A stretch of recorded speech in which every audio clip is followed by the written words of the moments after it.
Test পরীক্ষা শুরু হবে ২৬ বা ২৭শে নভেম্বর থেকে।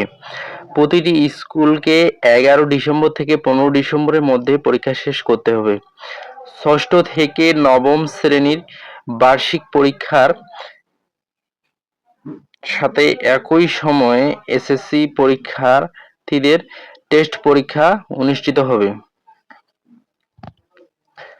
রুটিন প্রকাশ শিক্ষা বোর্ড থেকে এসএসসি ২০২৬ এর টেস্ট পরীক্ষার কোনো রুটিন প্রকাশ করা হবে না।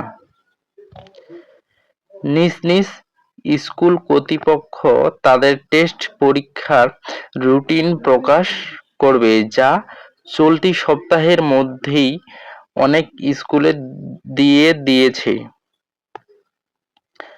পাস করার নিয়ম: লিখিত অংশ এবং এমসিকিউ অংশে আলাদাভাবে পাস করতে হবে।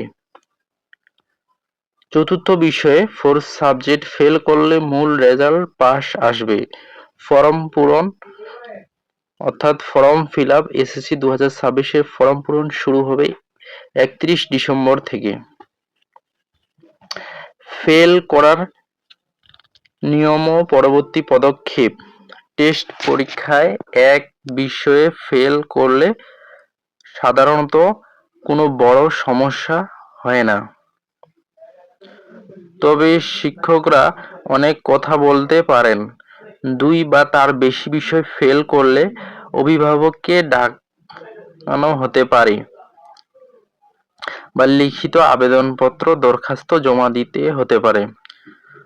যারা টেস্ট পরীক্ষায় অনুপস্থিত থাকবে তাদের ক্ষেত্রেও গার্জেন কল বা লিখিত আবেদন জমা দিতে হবে। স্কুল কর্তৃপক্ষ বিবেচনায় ফরম পূরণ